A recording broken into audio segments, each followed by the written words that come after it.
नमस्कार, जय जोहार। क्या आप भी गवर्नमेंट एग्जाम्स की तैयारी करना चाहते हैं? क्या आप भी मेमोरी टेक्निक्स और ट्रिक्स के जरिए बहुत ही कम समय में स्मार्ट स्टडी करना चाहते हैं? क्या आप चाहते हैं कि सीजी व्यापम टॉपर आपको पढ़ाए? तो डाउनलोड करिए योगेंद्र साहू क्लासेस ऐप। यहाँ 10 से अधिक गवर्नमेंट एग्जाम्स क्रैक करने वाले और सीजी व्यापम टॉप करने वाले योगेंद्र सर सीजीपीएससी और सीजी व्यापम के अंतर्गत होने वाले सभी एग्जाम्स की तैयारी कराएं। तो डाउनलोड करिए Yogendra Sahu classes app to be the best, learn from the best.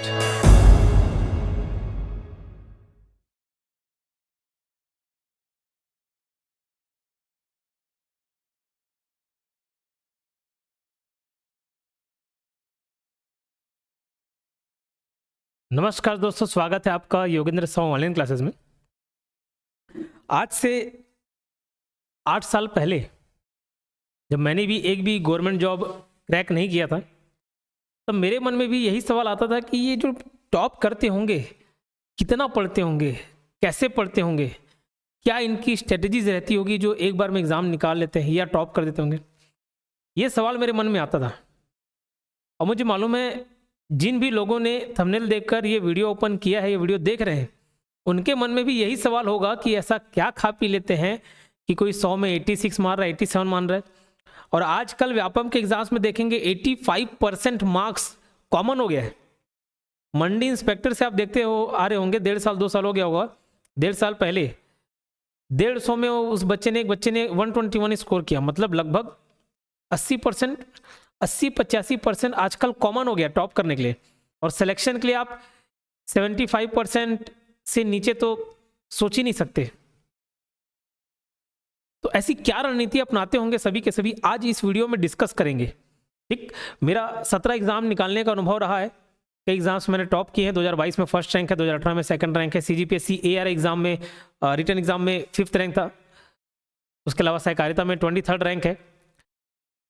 तो मैंने जो अनुभव किया है वो आपके साथ साझा कर रहा हूँ। और ये सिर्फ मेरा अनुभव नहीं कहता है।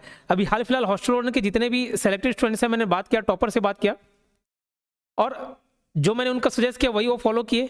एक कुछ अपने पॉइंट्स भी बताया एक्स्ट्रा, जो हाँ मैं कभी अपने सजेशन नहीं देता था, बट वो अपने एक्स्ट्रा पॉइंट्स बताए। उसके अलावा मैं जब अपने समय में दूसरे टॉपर से पूछता था तो वो क्या गाइडेंस देते थे, सभी का समावेश यहाँ पे आपको देखने को मिलेगा। ठीक, तो आज जानेंगे, आज आपकी सारी दुविधा दूर हो जाएगी। To be the best, learn from the best, ये हमारा टाइटल रहता है। सबसे पहला बात आप जो ध्यान रखेंगे, 10 बातें बताऊंगा, 10 पूरी बातें आपको ध्यान देनी। एग्जाम पैटर्न और सिलेबस को समझना। Right preparation begins with knowing the battle field. ये बात समझ लें कि अगर आपको जंग जीतना है तो जंग के मैदान को समझना पड़ेगा।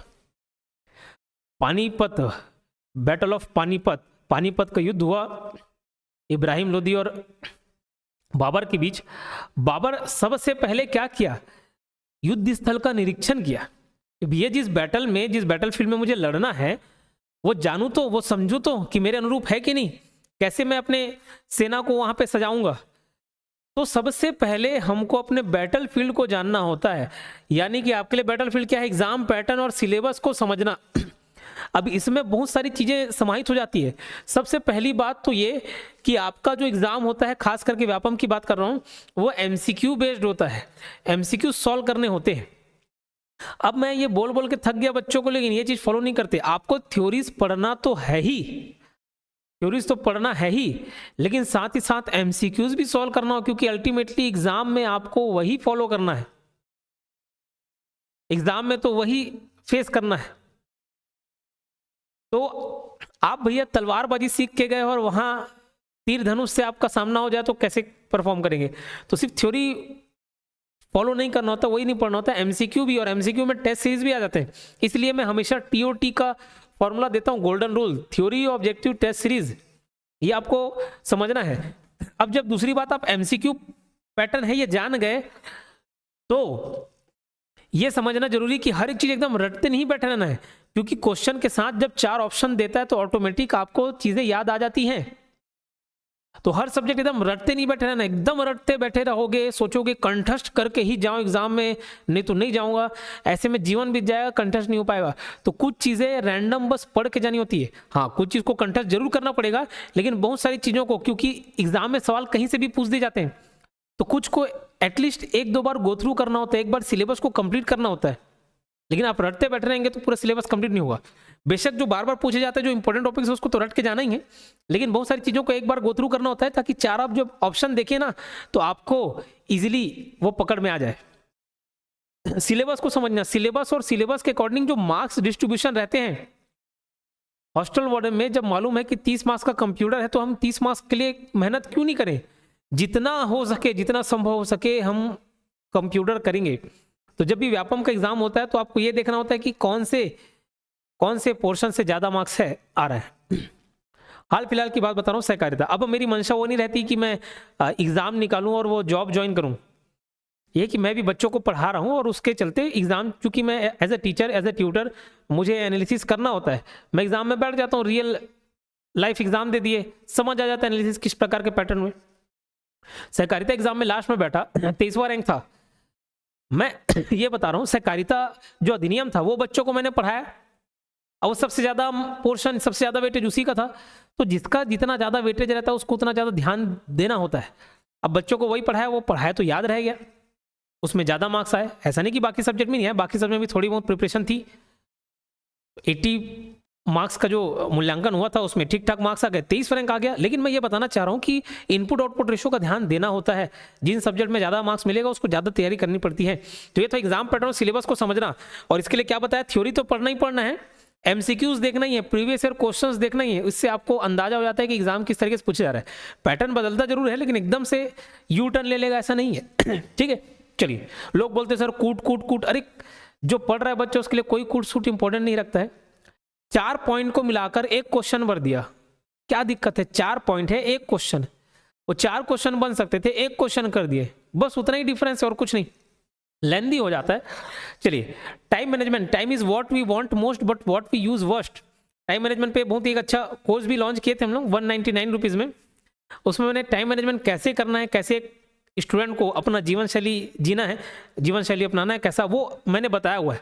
ठीक, बट यहाँ पे मोटा मोटी मैं बताऊँ, टाइम मैनेजमेंट, जब तक आप स्टूडेंट के रूप में हैं, जब तक आप एक एस्पिरेंट है, आपको अपने समय को बहुत ही अच्छे से उपयोग करना है। ये जितनी बातें बताऊंगा 10 की 10 बातें आपको ध्यान रखनी है। वीडियो लास्ट तक देखना और चैनल को सब्सक्राइब कर लेना। और वीडियो अच्छा लगेगा तो लाइक जरूर करेंगे सेशन को, लेकिन जो बच्चे सब्सक्राइब नहीं किए हैं अभी चैनल को सब्सक्राइब कर लें। टाइम मैनेजमेंट, अब देखिए, अगर आप स्टूडेंट हैं तो बहुत सारे रेस्ट्रिक्शन आपको खुद पर लगाने होंगे, खुद पर लगाने होंगे, नहीं तो आपका समय इतना जाया होगा, आप ये कंपटीशन की दुनिया फिर भूल जाइए। इतने लोग आपका जॉब छीनने के लिए बैठे हुए हैं, तो वो संभव नहीं कि आप पूरे मजे भी ले ले जीवन के और एग्जाम भी निकाल ले। लेकिन मैं ऐसा नहीं कह रहा कि आप बिल्कुल एकदम 24 घंटे पढ़ने ही बैठे, आप बिल्कुल पढ़ाई भी कीजिए, उसके लिए टाइम एलोकेट कीजिए। आप बिल्कुल दोस्तों के साथ घूमने जाएं, लेकिन जब दोस्तों के साथ घूमने जा रहे हैं, वो घूमना अगर रिफ्रेशमेंट है तो घूमिए, लेकिन वो घूमना अगर टाइम वेस्ट है तो फिर उसको टाइम को कम करना पड़ेगा। बोले नहीं सर मेरी गर्लफ्रेंड में बहुत बात करती है, जी बिल्कुल बात करना जरूरी है, लेकिन वो बात करना अगर रिफ्रेशमेंट है तो चलेगा, बात करिए, बिल्कुल बात करिए, पढ़ने के बाद थोड़ा सा बात करिए, लेकिन वो बात करना टाइम वेस्ट हो जाए तो फिर वो बेहतर है कि दूरी बनाए, कम टाइम दे, नहीं तो फिर कोई और टाइम देने के लिए बैठा है उसको भी। ठीक, तो 1 घंटा बात करें, 10 मिनट बात करें, ये समय आपको बचाना पड़ेगा। ठीक, रिश्तेदारों से बात कर रहे हैं, जो अननेसेसरी चीजें उसको काटनी पड़ेंगी। एक बहुत ही अच्छी आगे आपको बात मिलेगी, मैं दिखाता हूं आपको, ये जीवन में अपनाइएगा। ठीक, the art of choosing is knowing what to refuse. ये हर फील्ड में काम आता है। The art of choosing is knowing what to refuse. चुनने की कला, ये आपको सीखनी पड़ेगी। और चुनने की कला से पहले आपको ये मालूम होना चाहिए कि किसको रेफ्यूज करना है, किसको हटाना है जीवन से। जैसे हमारे पास भी पढ़ने के लिए बहुत सारा रहता है, जब अगर मैं स्टूडेंट था पढ़ने के लिए बहुत सारा, बट पहले मैं ये देखता था कि भैया मैं क्या नहीं पढ़ सकता और मेरे को क्या नहीं पढ़ना चाहिए, उसको पहले साइड करूं, और जो कर सकता हूं कम से कम पहले उतना तो करूं। तो ये लाइन बहुत इंपॉर्टेंट है, आपको ध्यान देना होगा। ठीक, तो टाइम मैनेजमेंट का विशेष ध्यान रखेंगे। ये हमारा कोर्स है, योगेंद्र साहू क्लासेस एप्लीकेशन है, गूगल प्ले स्टोर से आप एप्लीकेशन को डाउनलोड कर सकते हैं। ठीक, हमारा चैनल सब्सक्राइब करना है। मैं जिस कोर्स को रिकमेंड करूंगा आपको, ये full CG Vyapam plus CGPSC pre का कोर्स है, ऑनलाइन कोर्स है, मतलब आप घर बैठे देखेंगे। इसमें रिकॉर्डेड वीडियोस मिलते हैं जो कि अपडेटेड होते हैं, रिकॉर्डेड होते हैं, लाइव रेगुलर नहीं चलता है, ये पहले ही मैं क्लियर कर देता हूँ। जब कभी एग्जाम होता है तो हम लाइव आ गए वो अलग बात है, बट पहले से प्रॉमिस नहीं करते कि रेगुलर लाइव क्लास चलेंगी। इसमें जो भी वीडियोस हम रिकॉर्ड करते हैं तुरंत अपडेट करते चलते हैं, ऐसा नहीं कि बहुत पुराने वीडियोस मिलेंगे, तो रिकॉर्डेड वीडियोस रहते हैं, इसमें पीडीएफ नोट्स हैं। ये जितने भी मार्केट में किताबें हैं सब चीज़ का एक सार बना के हमने अपने नोट्स में प्रोवाइड किया हुआ है। जितना मैं पढ़ के एग्जाम में जाता हूँ, जितना ये टॉपर्स लोग पढ़े हुए हैं, सब यही कंटेंट है और एक्स्ट्रा आपको नहीं करना है। ठीक, ये कंटेंट काफ़ी है, जितना दिया है इतना काफ़ी है। इसके अलावा आप पढ़ना चाहते तो पहले ख़त्म कर लेंगे, उसके बाद पढ़ेंगे। ठीक, और अभी न्यू ईयर ऑफर चल रहा है, हम चाहते हैं ज़्यादा से ज़्यादा बच्चे जुड़े। न्यू ईयर भले खत्म हो गया 1 जनवरी, लेकिन ये ऑफर हम मेंटेन करके चल रहे हैं ताकि ज़्यादा से ज़्यादा बच्चे जुड़े, तो जल्द से जल्द आप इसका लाभ उठाएं। कोर्स खरीदने के लिए डायरेक्ट आप एप्लीकेशन में जाकर कोर्स परचेज कर सकते हैं, या कोर्स परचेज करना 8770123687, इस नंबर पर आप कॉन्टैक्ट कर सकते हैं। ठीक, क्लियर। चलिए आगे बढ़ते हैं। उसके अलावा देखो फुल सीजी वापम, अगर ये सभी लगभग ज़्यादातर सीजी वापम एग्जाम इसमें कवर हो जाते हैं, एडीओ भी उसी में कवर हो जाएगा, सब इंस्पेक्टर भी कवर हो जाएगा, बट अलग से लेना है तो अलग से और भी कोर्सेज हैं, सब में ऑफर चल रहे हैं, तो अभी जाके आप लाभ उठा सकते हैं। स्ट्रॉन्ग फाउंडेशन बनाइए, strong foundation is the key to our taller building. आपके पास सही नोट्स सब चीज़ रहनी चाहिए, ठीक है। और वो ये भी बता देता हूँ, कई बच्चे बुक लिस्ट पूछना चाह रहे थे छत्तीसगढ़ के लिए, जैसे जो कोर्स खरीदे हुए हैं तो पहले तो कोर्स से वीडियो देखेंगे, कंसेप्ट वहाँ से बिल्ड करेंगे, बट कई बच्चे बुक लिस्ट की बात करते हैं, तो मैं आपको बता देता हूँ छत्तीसगढ़ के लिए एचआर पब्लिकेशन की किताबें थ्योरी ऑब्जेक्टिव लेकर आए, ठीक है। इंडियन जीके के लिए आपके पास क्या रहना चाहिए, लूसेंट रहना चाहिए, ये किताब आपके पास होनी ही चाहिए। इंडियन जीके के लूसेंट, और लूसेंट का ऑब्जेक्टिव भी होता है, दोनों थ्योरी ऑब्जेक्टिव दोनों साथ में लेकर चलना है, ठीक है, लूसेंट। उसके अलावा जो हमारे सीजी वापम में डीप में थोड़ा पूछा जाता है वो है पॉलिटी या कॉन्स्टिट्यूशन, तो पॉलिटी के लिए घटना चक्र की किताब आप लेके आएंगे। हिंदी के लिए भी लूसेंट ले सकते हैं, हिंदी के लिए भी लूसेंट ले सकते हैं आप, ठीक। उसके अलावा मैथ्स और रीजनिंग, मैथ्स रीजनिंग के लिए तो मैं बोलूँगा परफेक्ट रीजनिंग आती है, परफेक्ट रीजनिंग वो किताब आप ले सकते हो। मैथ्स के लिए मैं जो पर्सनली फॉलो करता हूँ HD यादव, RS अग्रवाल भी ले सकते हैं, HD यादव। इसमें पैटर्न वाइज क्वेश्चन है, जितने पैटर्न पूछे जा सकते हैं सारे पैटर्न अवेलेबल है मैथ्स के लिए, HD यादव रीजनिंग, और मैं हर बच्चे को यही सजेस्ट करता हूँ, ठीक। रीजनिंग, परफेक्ट रीजनिंग एक किताब आती है, perfect reasoning.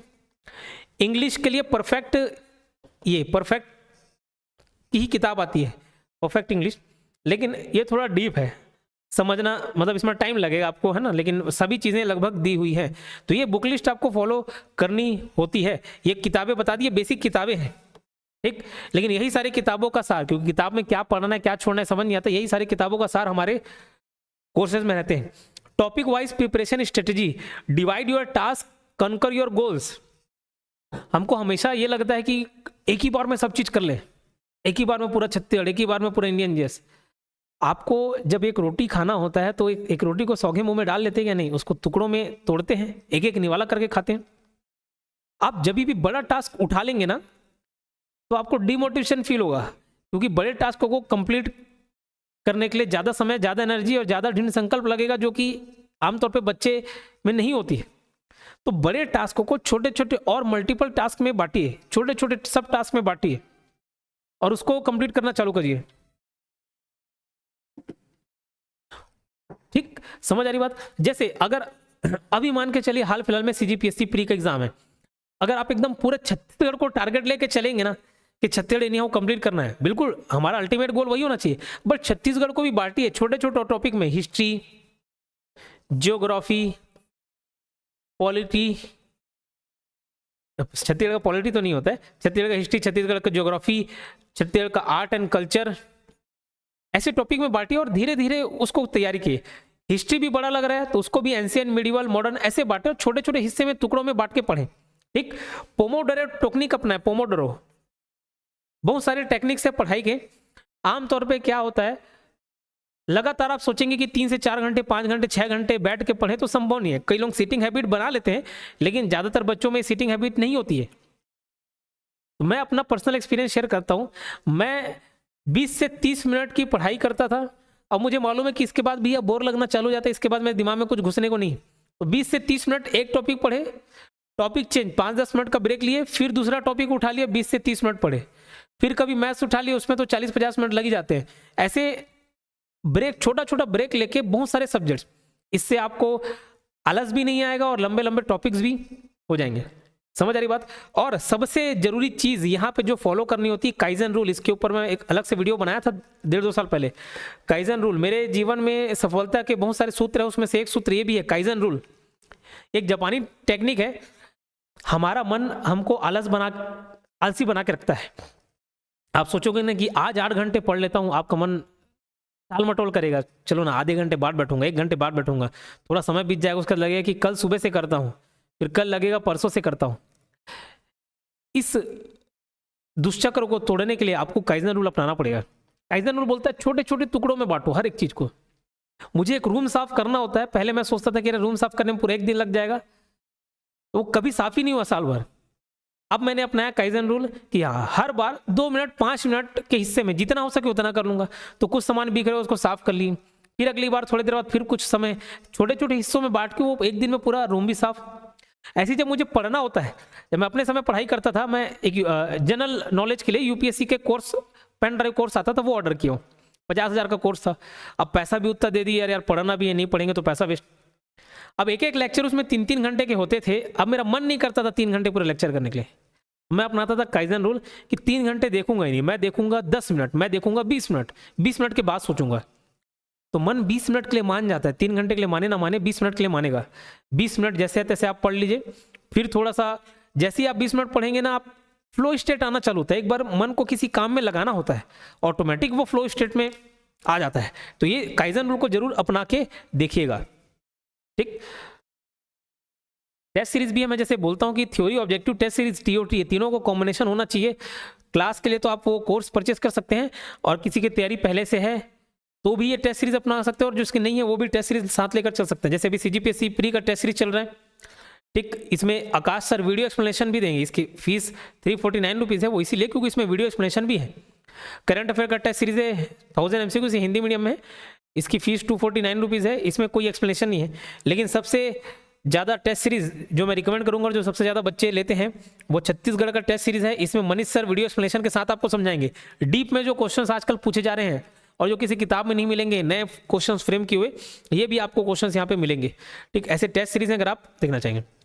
Regular practice, practice makes perfect, practice makes a man perfect, and practice also makes permanent.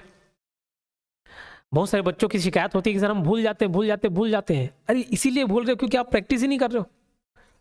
मैं चैलेंज करता हूं, आप उसको 4-5 बार, 6 बार, 7 बार पढ़ लो, उसके बाद भूल के दिखा दो। तो आप भूलना चाहेंगे तो नहीं भूल पाएंगे।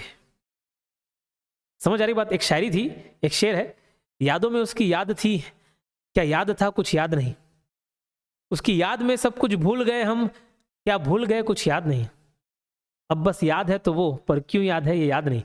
रेगुलर प्रैक्टिस करते रहोगे तो बस याद रह जाएगा, क्यों याद है याद नहीं, बट याद रहेगा आपको, ठीक है। तो रेगुलर आपको प्रैक्टिस करना है, और इसीलिए मैंने बोला टेस्ट सीरीज बहुत जरूरी होता है। आप जब एग्जाम आ रहे हैं तभी आप ऑब्जेक्टिव एमसीक्यूज लगा रहे हो, तभी आप टेस्ट सीरीज लगा रहे हो, ऐसा नहीं है। अरे नोटिफिकेशन आता है तो सब कोई पढ़ना चालू करते हैं, हर कोई पढ़ना चालू करता है, और अब कंपटीशन का लेवल और टफ होते जा रहा है। मैं बोला अब 80%, 85%, 86%। कुछ बच्चे ब्लेम कर रहे थे 86 कैसे संभव है। नेगेटिव बोलने वाले लोग हमेशा उपलब्ध रहेंगे, अवेलेबल रहेंगे। एक बच्चा चैलेंज कर रहा था, मैं 3 घंटे दूंगा, हॉस्टल वाले ने जो पेपर आया था ना 3 घंटे दूंगा, वो मेरे कमेंट बॉक्स में देखेंगे कोई, 3 घंटे दूंगा, बस पढ़ के दिखा दे, क्वेश्चन पेपर को पढ़ के दिखा दे। वे तो बेवकूफ़ है वो, 40-50 जो 30-40-50 मार्क्स भी लेके आएंगे वो बेवकूफ़ होंगे हैं। 20-30 हज़ार लोग तो 30-40 मार्क्स के ऊपर होंगे, वो सब बेवकूफ़ हैं, वो बिना पढ़े मार्क्स लगे। 86 में डाउट कर रहे हो, 83 में डाउट कर रहे हो। कोई कमेंट की है वीडियो में कि पैसे दिए होंगे जरूर। 83 मार्क्स आया है सेकंड रैंक वाला, फर्स्ट रैंक को छोड़ो, सेकंड रैंक वाले की बात करता हूँ। 83 मार्क्स, फर्स्ट रैंक वाला छोड़ो, सेकंड मैथ्स की बात कर रहा हूँ। 83 मार्क्स। शुभम सिंह राजपूत 24-25 साल का एज है, हमारा स्टूडेंट है। ये सहकारिता में भी इनका सिलेक्शन हुआ, 34th रैंक। पैसा देंगे सहकारिता में लगेंगे, उसको ज्वाइन नहीं करेंगे, फिर इधर पैसा देंगे। तो ये नेगेटिव पीपल से हमेशा आपको दूर रहना है, समझ रही बात। चाहे आप अच्छा करें चाहे बुरा करें, आपको नेगेटिव पीपल मिलेंगे ही, आपके बारे में नेगेटिव बातें की ही जाएंगी। समझ आ रही बात? मैं जब अपना चैनल चालू किया, जब खुद एग्जाम निकालते थे, खुद टॉप करते थे, तो बोलते थे खुद टॉप किए हो ना, बच्चे थोड़ी न किए हैं। उससे आप टॉप किए इसका ये मतलब थोड़ी ना कि बच्चे टॉप करेंगे, वो टॉप करे तो माने, वो सिलेक्शन। एक कोई चैलेंज भी किए, फिर सहकारिता के ऐसे तो पहले दिखाते नहीं थे कि इतने सारे सिलेक्शन हमने दिए, लेकिन बहुतों के चैलेंज करने के बाद फिर सिलेक्शन दिखाने लग गए, फिर टॉपर्स दिखाने लग गए। उसमें भी लोगों को अरे टॉपर्स है तो पैसा दे के इंटरव्यू ले रहे होंगे, पैसा दे। तो लोगों की मानसिकता, ये लोग नकारात्मक ही पैदा होते हैं, पॉजिटिव हमको खुद बनाना पड़ता है। लोग नकारात्मक ही पैदा हो रहे हैं, तो ये नकारात्मकता से दूर रहनी है, आपकी नेगेटिविटी से दूर रहनी है। ठीक है, रेगुलर प्रैक्टिस करना है आपको। ठीक, एलिमिनेशन टेक्निक समझें। अभी देखो, the art of choosing is knowing what to refuse. अभी तुक्का मारना अलग चीज है और एक एजुकेशनल गैस अलग चीज है। मान के चलिए आपको छत्तीसगढ़ के मैप का आइडिया है कि पूरे 33 जिले कहां कहां पे मौजूद हैं। सवाल ये पूछा कि उराव जनजाति का निवास कहां नहीं है। एक ऑप्शन में दिया जशपुर, दूसरा ऑप्शन है बलरामपुर, तीसरा ऑप्शन है आपका रायपुर, चौथा ऑप्शन है सरगुजा।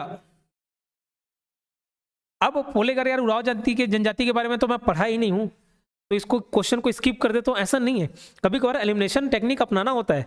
जैसे मैं क्या, अगर आपको मैप का आइडिया है तो इतना मालूम है कि जशपुर, बलरामपुर और सरगुजा ये सब ऊपर में है, रायपुर थोड़ा बीच में है, तो ऐसे आप एलिमिनेट कर सकते हो। तो थोड़ा एजुकेशनल गैस कर सकते हो, भले एज इट इज नहीं मालूम कि उराव जनजाति कहाँ नहीं रहती है, लेकिन एजुकेशनल गैस तो कर सकते हो। भाई ये 3 एक जगह है तो आसपास रहते होंगे, रायपुर में नहीं रहते होगा। एक ऐसे एलिमिनेशन मेथड आपको अपनाने होते हैं। एटलीस्ट यार ये तो नहीं होगा, इन 3 में हो सकता है, ये 2 तो नहीं है, इन 2 में हो सकता है। इस तरीके से एलिमिनेट करना भी सीखना पड़ेगा आपको। ठीक, तो रिस्क लेना है, तुक्का मारने की बात नहीं कर रहा हूं, रिस्क जरूर लेना है आपको। रिवीजन का importance, repetition is the mother of all learning. ये कोई बच्चा बोलता है ना सर याद नहीं होता, याद नहीं होता, रिवीजन नहीं कर रहे हो आप। बोले नहीं सर रिवीजन भी करता हूं फिर भी याद नहीं होता, तो फिर आप झूठ बोल रहे हो। अगर मैं मान के चलिए मेरा कोई भाई और उसका भाई का नाम बता रहा हूं, राहुल, एक बार बताया भूल गए, 2 बार बताया भूल गए, तीसरी बार बताया। अब अगर आपको याद नहीं हो रहा है तो या तो आप ध्यान से सुन नहीं रहे हो, है नहीं, क्योंकि 3 बार बताने के बाद आपको याद नहीं होगा, ऐसे हो ही नहीं सकता। तो या तो आप सुन नहीं रहे हो या तो मंद बुद्धि हो, और मंद बुद्धि हम है नहीं। तो रिपीटिशन इज द की of learning, revision is the की of learning. Bar bar repeat करेंगे, रिवाइज करेंगे, सब याद हो जाता है। इवन मैं तो ये कहता हूँ, मैथ्स जब मैं पढ़ाता हूँ तो जितना समझ आया समझ लो, जो नहीं समझ आया रट लो, और जो नहीं रट पा रहे हो उसको एक बार पढ़ लो। ऑटोमेटिक आपको नहीं मालूम क्यों कर रहे हैं मैथ्स में ये काम, बट स्टेप याद हो जाते हैं, कैसे आंसर तक पहुंचना ये आपको मालूम चल जाए। तो रिवीजन बहुत जरूरी होता है और इससे स्पीड भी बढ़ती है। ठीक, आगे वही स्पीड और एक्यूरेसी का balance. Fast is fine but accuracy is everything. अब देखिए आपको स्पीड भी मेंटेन करना होगा। हॉस्टल के एग्जाम में बहुत सारे लोग स्पीड से जूझे, टाइम की कमी से जूझे। ये स्पीड कैसे आएगा? एक ही चीज को बार बार प्रैक्टिस करेंगे ना तो स्पीड ऑटोमेटिक बढ़ जाता है। ठीक, और ये टेक्निक हर जगह, हर फील्ड में, पढ़ाई में नहीं, स्पोर्ट्स में भी। अब कोई रनर है, बहुत सारे बच्चे सब इंस्पेक्टर की तैयारी कर रहे होंगे, है ना, पुलिस की तैयारी करते हैं, फिजिकल प्रैक्टिस तो करते होंगे। क्या अचानक से एक ही दिन में आपका स्पीड बढ़ जाता होगा? नहीं। तो कैसे बढ़ेगा? Daily daily daily daily practice करेंगे, महीने 2 महीने साल भर, तो स्टेमिना भी बढ़ता है, स्पीड भी बढ़ता है कि नहीं बढ़ता है? ये हर चीज में होता है। जैसे कोई कराटे का प्लेयर होगा, कोई ताइक्वांडो का प्लेयर होगा, तो हमको यही सिखाया जाता था, भैया आप एग्जाम में जाएंगे, मतलब जब फाइट होगा, फाइट करेंगे, तो वहां पे पॉइंट लेने के लिए बहुत ज्यादा शोबाजी वाली किक करने की जरूरत नहीं है। लिमिटेड किक को बहुत बार प्रैक्टिस कर लीजिए, बहुत बार, इससे स्पीड बढ़ जाता है। ये हर क्षेत्र में काम आता है। तो आपको स्पीड बढ़ाना, मैथ्स में स्पीड बढ़ाना है, तो मैथ्स बार बार जितनी बार सॉल्व करेंगे ऑटोमेटिक स्पीड बढ़ेगा। कोई सवाल ही पैदा नहीं होता कि स्पीड ना बढ़े। अब मान के चलिए मैं 15 × 12 ये आपको कैलकुलेशन बता रहा हूँ। एक बार आप कैलकुलेट करेंगे, 12 × 5 = 60, 6 कैरी है, 12 × 12 और ये 180। फिर अगले दिन बताऊंगा, फिर अगले दिन आप करोगे। एक टाइम आएगा तीसरी बार करते करते, तीसरी चौथी बार 12 × 15 मालूम हो जाएगा कि 180 होता है, 25 × 25 मालूम हो जाएगा 625 होता है, 15 × 15 मालूम हो जाएगा 225 होता है। इस तरीके से आपको स्पीड बढ़ानी है, बार बार रिपीट कर करके। नेगेटिव मार्किंग का ध्यान रखें। Think before you act, it prevents regret later. देखो नेगेटिव मार्किंग, बहुत सारे बच्चे नेगेटिव मार्किंग से जूझते हैं, तब थोड़ा महंगा पड़ जाता है जब आपको कुछ भी नहीं मालूम और आप अक्कड़ बक्कड़ बम्बे बो करके तुक्कड़ लगाएं तो बेशक है नेगेटिव हो गई, लेकिन एटलीस्ट जो जान रहे हो उसमें भी आप रिस्क नहीं ले तो गलत है, ठीक है। तो नेगेटिव मार्किंग, माइनस मार्किंग कितना है उसके हिसाब से आपको डिसीजन लेना है। मोटिवेशन और पेशेंस, सबसे आखिरी और सबसे जरूरी चीज, मोटिवेशन बना के रखें और धैर्य बना के रखें। सक्सेस धैर्य मांगता है। सक्सेस इज नो एक्सीडेंट, ये कोई एक्सीडेंट नहीं है। Success is not an accident, अचानक से मिल गया ऐसा नहीं होता, लगातार उसके लिए मेहनत करना पड़ता है और उसके लिए जरूरी है मोटिवेटेड रहिए। मोटिवेशनल स्पीकर को चुनिए, ठीक है, किसी एक मोटिवेशनल स्पीकर को चुनिए जो आपको अच्छा लगता है, उसको रेगुलर सुनिए, फिर ठीक कुछ मोटिवेशनल किताबें पढ़िए। लगातार मोटिवेटेड रहेंगे आप, बिल्कुल डिमोटिवेशन आता है, लेकिन जब आप डिमोटिवेट हुए और 1-2 हफ्ते के लिए पढ़ाई छोड़ी, इस 1-2 हफ्ते में कितने लोग आपको पछाड़ चुके होंगे। तो हमेशा आपको मोटिवेटेड रहना है। आपको मालूम है कि लगातार अच्छा अपने आप को समय दे दिया करिए कि मैं अपने आप को 1 साल में नहीं हुआ, 2 साल में नहीं हुआ, कुछ तो एज होगा आपका, कुछ तो एक टारगेट होगा कि 6 महीना साल भर मैं अपने आप को भरपूर समय दूंगा और इस समय मोटिवेशन डिमोटिवेशन छोड़ूंगा। डिमोटिवेशन तो होना ही है, डिमोटिवेट होना ही नहीं है। अपने आप को एक समय देंगे, जो भी नेगेटिव थॉट्स होंगे वो 1 साल बाद 2 साल बाद देखा जाएगा। ऐसे अपने आप को टाइम दीजिए और लगातार मोटिवेटेड रहिए, क्योंकि जिस दिन आप डिमोटिवेट हुए, उस दिन नहीं पढ़े, उस दिन कोई दूसरा पढ़ के आपसे आगे बढ़ जाएगा। धैर्य बनाकर रखना जरूरी है, ठीक। कई बच्चे रे यार सरकार बदल गई, अब ये पोस्ट आएगा कि नहीं आएगा, वैकेंसी आएगी कि नहीं आएगी, इतना नहीं सोचने का है, इतना नहीं सोचने का है, समझ आ रही बात, ठीक है। तो धैर्य बनाकर रखना है। अभी हॉस्टल वार्डन के बाद सबके सब ठंडे पड़ गए, और कैसे मालूम, क्योंकि हमसे तो लगभग बहुत सारे बच्चे जुड़े हुए हैं एप्लीकेशन पे, यूट्यूब पे, तो व्यूज आ रहा है कि नहीं आ रहा है, कोई देख रहे कि नहीं देख रहे, उससे समझ आ जाता है कि बहुत सारे बच्चे ढीले पड़ गए। ऐसे ही टाइम में तो धैर्य बनाकर रखना होता है कि आगे एग्जाम आएगा, कभी ना कभी तो आएगा, मैं पहले अपने आप को तैयार तो करूं। It's better to be prepared and not have an opportunity than having an opportunity and not being prepared. अवसर आए और हम तैयार ही ना रहे, कैसे काम चलेगा।